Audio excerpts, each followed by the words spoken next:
Rush.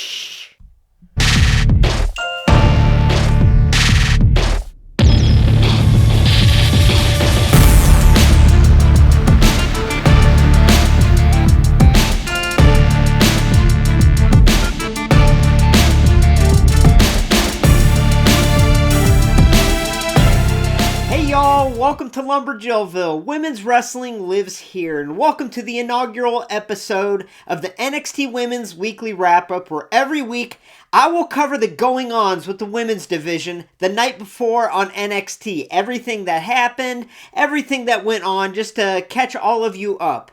Now, the reason I'm focusing on the NXT Women's Division is, in my opinion, the NXT Women's Division is the best division in all of wrestling.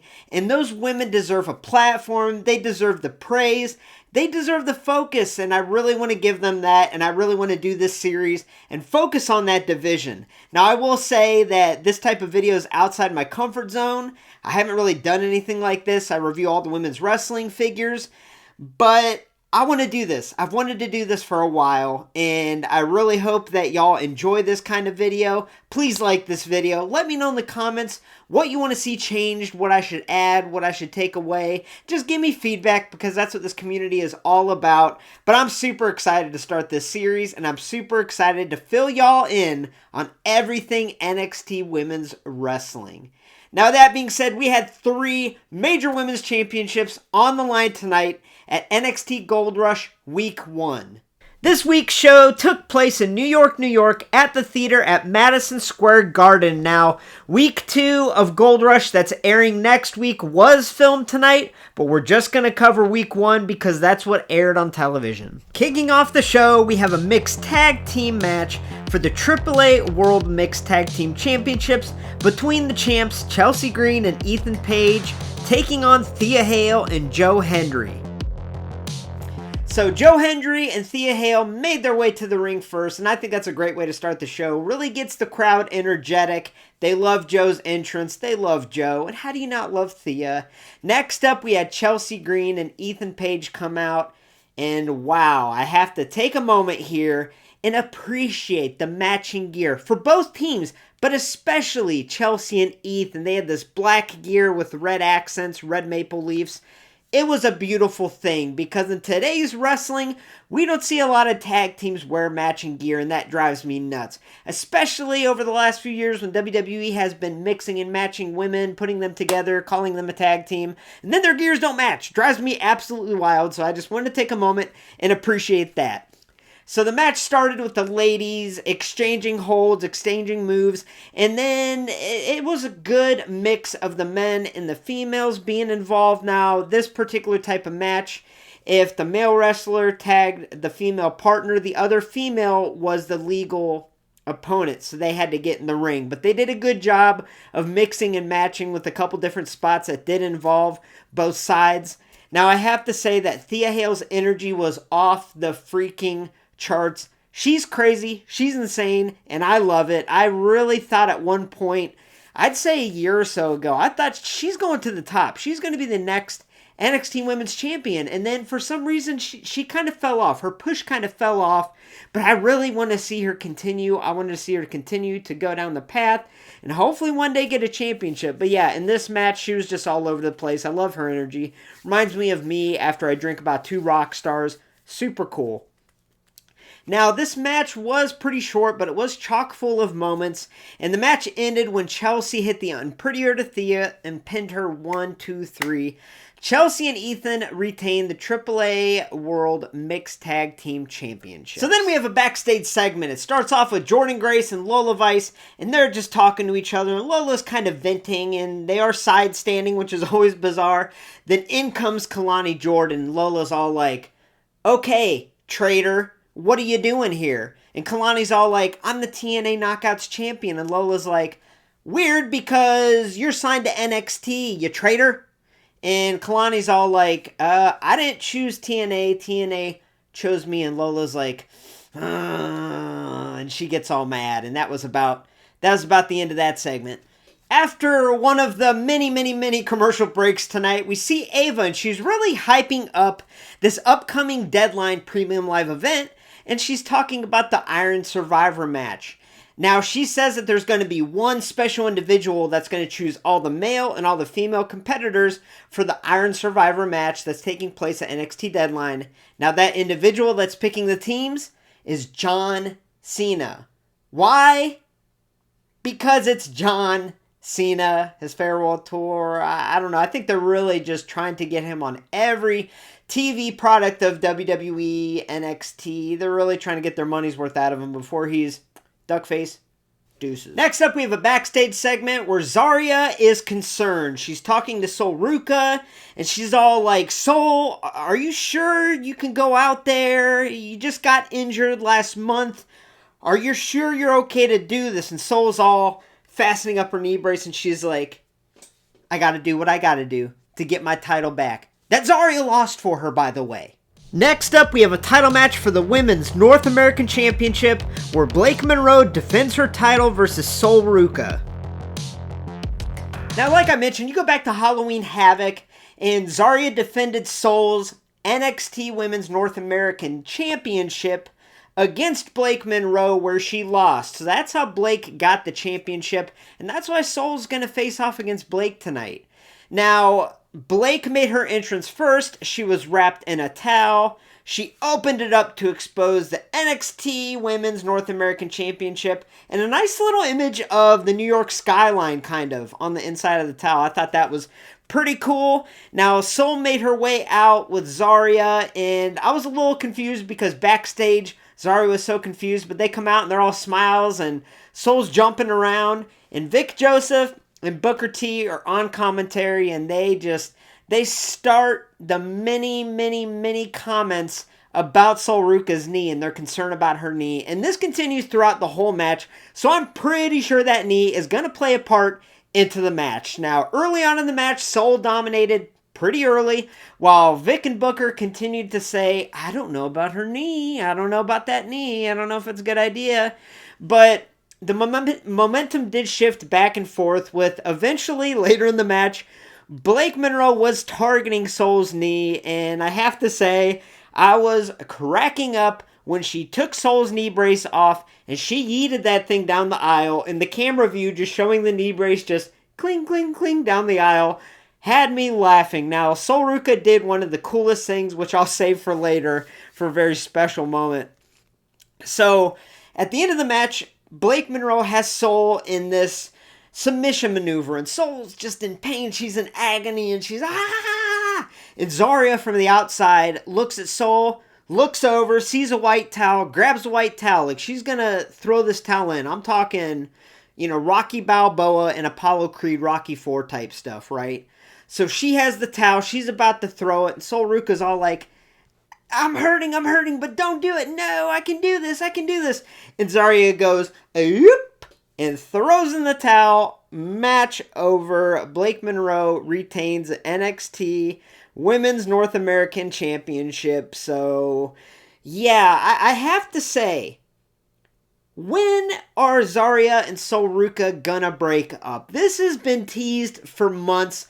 I'm confused how they're still a team. They always have these little back and forths, and they seem to always screw up in their friendship, right? And this is definitely one of those moments. So Blake Monroe, she retains. So then we have this backstage segment with Fatal Influence, and they're all mean girling it out. And Jacy Jayne's like, hey girls, we're all going to be wearing gold when Gold Rush is over. Now, next week is week 2 of Gold Rush. That's where Fallon and Laney have title opportunities. But tonight, Jacy has an opportunity in the main event with the NXT Women's Championship. So covering the men's match real quick that took place after this segment. So yes, Dark State retained the NXT Men's Tag Team Championships. And I have to say, this makes me nervous.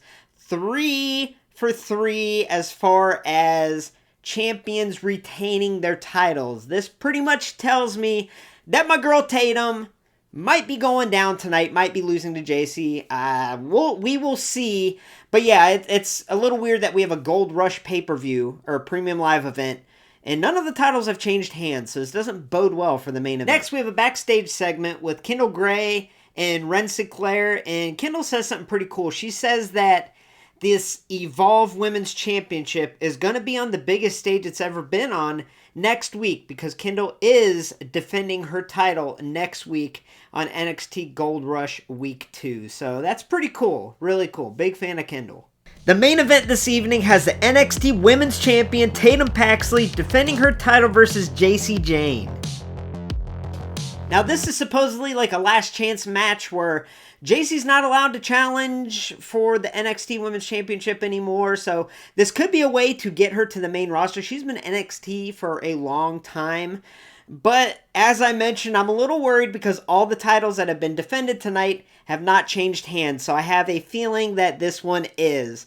Now, Jacy comes out first, and she's accompanied by Fatal Influence 2.0, Fallon Henley, and Lainey Reed. Now, I'll be talking about Fallon Henley a lot on this series because I think she is a future NXT Women's Champion. She is so talented. I got to see her in person at the Great American Bash, and she was all over the ring. Super athletic, super talented. Big fan of hers.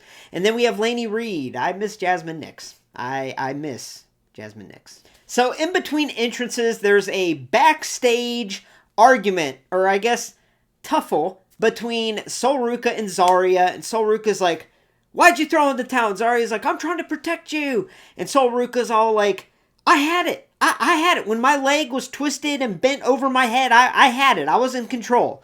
So once again, we are getting teased their eventual separation and breakup. I don't know when it's going to happen, but I wish it would have happened already because this has been an ongoing storyline with them. They're just always screwing up their friendship, right? And now we have the champ, Tatum Paxley, coming out with Izzy Dame in the Calling Boys, which sounds like a boy band now that I mention it.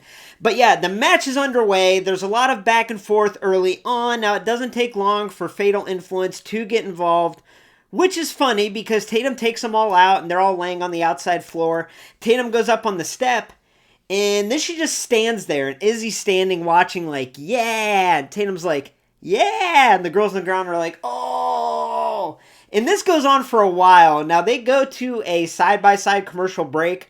I wonder if they didn't know it was a side-by-side commercial break because there was like nothing going on for a while. We had the commercial on the right side of the screen and then we had that going on in the upper left. And it was bizarre. It was super, super bizarre. But eventually action continues there. We get the split screen view.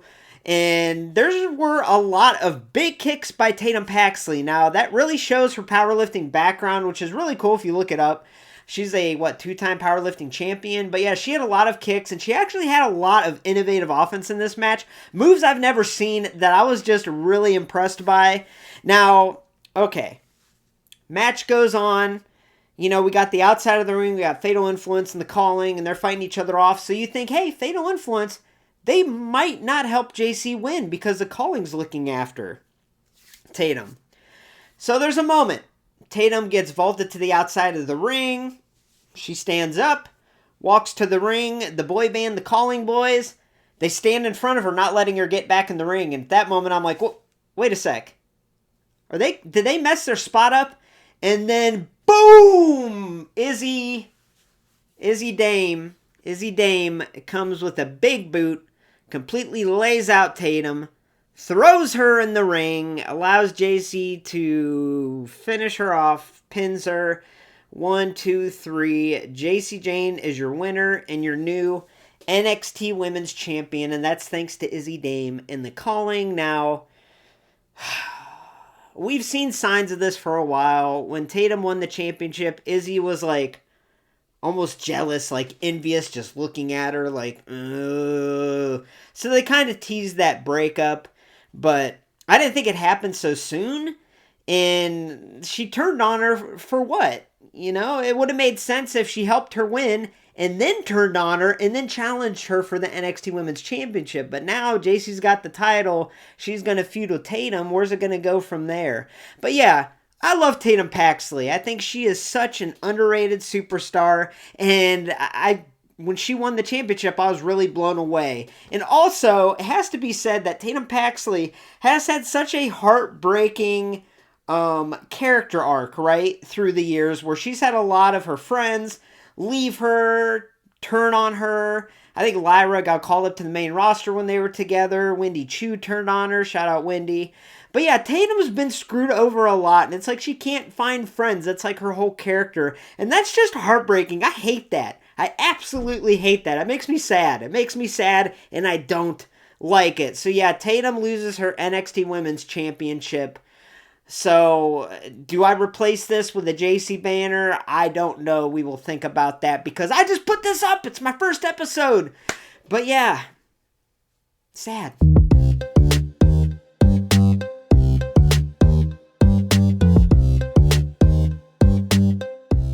Alright, so tonight's moment of the night goes to Soul Ruca performing a one-legged kip-up. I never thought I'd see that. Now, she never ceases to amaze me. She does some amazing things in the ring. She's so awesome. But yeah, that was really, really cool. I don't know how she did that. I might get on my bed, try to do it later. I'll probably blow out my ACL in the process. Now, the backup moment of the night is Blake Monroe's sunglasses on her entrance to the arena. Look at those things. So overall, tonight was just okay, and I say that because the one title change that I really didn't want to happen yet, it happened. And that's unfortunate because it was very predictable as the matches went on through the night and everyone was retaining their titles. You kind of knew that Tatum was going to lose it. Now, I didn't foresee Izzy turning on Tatum so quickly, but it's unfortunate because I didn't want Tatum to be a placeholder champion, and that's almost how it feels NXT booked her as, because it sounds like she's going to have a feud with Izzy next, when I wish she would have a feud with Jacy and get the title back. I don't see that foreseeing. I'm embarrassed wearing this Izzy shirt. I'm ashamed. I'm embarrassed. It's the last time I wear this. Now, thanks for watching, and once again, let me know in the comments what you thought. This is completely out of my comfort zone. It's something I really wanted to do, and I'm super excited to do it, so let me know your feedback in the comments. I would love to hear it. Now, with that being said, stay tuned for next Wednesday when I talk about NXT Gold Rush Week 2, which has 3 more Women's Championship matches on the card, and I'm really excited to watch that show. Thanks for watching. Have a great night, y'all.